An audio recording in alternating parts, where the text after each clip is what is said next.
ಬನ್ನೀಗ ನೋಡೋಣ ಈ ದಿನದ ವೆದರ್ ರಿಪೋರ್ಟ್. ರಾಜ್ಯದಲ್ಲಿ ಮುಂಗಾರು ಮಳೆ ಮತ್ತೆ ವೇಗ ಪಡೆದುಕೊಳ್ಳುವ ಲಕ್ಷಣಗಳು ಕಾಣಿಸುತ್ತಾ ಇದ್ದು, ರಾಜ್ಯದ ಹಲವು ಜಿಲ್ಲೆಗಳಲ್ಲಿ ಮುಂದಿನ 2 ದಿನಗಳ ಕಾಲ ಮಳೆ ಹಾಗೂ ಬಿರುಗಾಳಿಯ ಸಾಧ್ಯತೆ ಇದೆ. ಹೀಗೆಂದು ಭಾರತೀಯ ಹವಾಮಾನ ಇಲಾಖೆ ಮುನ್ಸೂಚನೆಯಲ್ಲಿ ತಿಳಿಸಿದೆ. ವಿಶೇಷವಾಗಿ ಕರಾವಳಿ ಭಾಗದಲ್ಲಿ ಭಾರೀ ಮಳೆಯ ಮುನ್ಸೂಚನೆ ಇರೋದ್ರಿಂದ ಸಾರ್ವಜನಿಕರು ಎಚ್ಚರಿಕೆಯಿಂದ ಇರಲು ಸೂಚನೆ ನೀಡಲಾಗಿದೆ.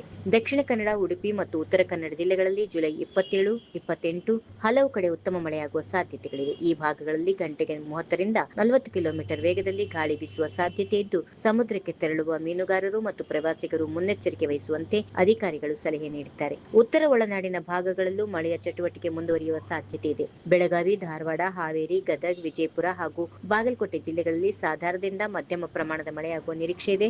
ಬೀದರ್, ಕಲಬುರಗಿ, ಕೊಪ್ಪಳ, ರಾಯಚೂರು ಹಾಗೂ ಯಾದಗಿರಿ ಜಿಲ್ಲೆಗಳಲ್ಲಿ ಬಿರುಗಾಳಿಯೊಂದಿಗೆ ಬಲವಾದ ಗಾಳಿ ಬೀಸುವ ಸಾಧ್ಯತೆ ಇರುವುದರಿಂದ ಜನರು ಎಚ್ಚರಿಕೆಯಿಂದ ಇರಲು ಸೂಚನೆ ನೀಡಲಾಗಿದೆ. ಜುಲೈ 28ರಂದು ಬೆಳಗಾವಿ, ಧಾರವಾಡ, ಹಾವೇರಿ, ಗದಗ ಹಾಗೂ ಬೀದರ್ ಜಿಲ್ಲೆಗಳಲ್ಲೂ ಮಳೆಯ ಸಾಧ್ಯತೆ ಮುಂದುವರಿದಿದೆ.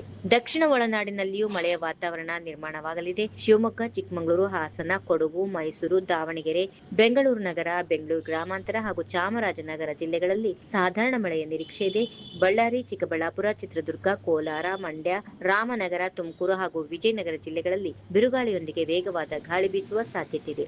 ಜುಲೈ 28ರಂದು ಶಿವಮೊಗ್ಗ, ಚಿಕ್ಕಮಗಳೂರು, ಹಾಸನ, ಕೊಡಗು ಜಿಲ್ಲೆಗಳಲ್ಲಿ ಮಳೆಯ ಪ್ರಮಾಣ ಮತ್ತಷ್ಟು ಹೆಚ್ಚಾಗುವ ಸಾಧ್ಯತೆ ಇದೆ. ಹವಾಮಾನ ಇಲಾಖೆಯ ಪ್ರಕಾರ ಕರಾವಳಿ ಜಿಲ್ಲೆಗಳಲ್ಲಿ ಮುಂದಿನ 2 ದಿನ ಮಳೆಯ ಅಬ್ಬರ ಮುಂದುವರಿಯುವ ಸಾಧ್ಯತೆ ಇದೆ. ಗುಡುಗು ಮಿಂಚು ಮತ್ತು ಬಿರುಗಾಳಿಯ ಸಾಧ್ಯತೆ ಇರೋದ್ರಿಂದ ಅನಗತ್ಯ ಪ್ರಯಾಣವನ್ನು ತಪ್ಪಿಸುವುದು, ಜಲಾಶಯಗಳು ಹಾಗೂ ನದಿ ತೀರದ ಪ್ರದೇಶಗಳಲ್ಲಿ ಎಚ್ಚರಿಕೆ ವಹಿಸುವುದು ಮತ್ತು ಸ್ಥಳೀಯ ಆಡಳಿತದ ಸೂಚನೆಗಳನ್ನು ಪಾಲಿಸುವಂತೆ ಸಾರ್ವಜನಿಕರಿಗೆ ಮನವಿ ಮಾಡಲಾಗಿದೆ. If you like this video, ಬೇಗ ಲೈಕ್ ಮಾಡಿ, ಕಾಮೆಂಟ್ ಮಾಡಿ, ಶೇರ್ ಮಾಡಿ ಹಾಗೂ ಯೋಯೋ ಟಿವಿ ಕನ್ನಡವನ್ನು ಸಬ್ಸ್ಕ್ರೈಬ್ ಮಾಡಿ.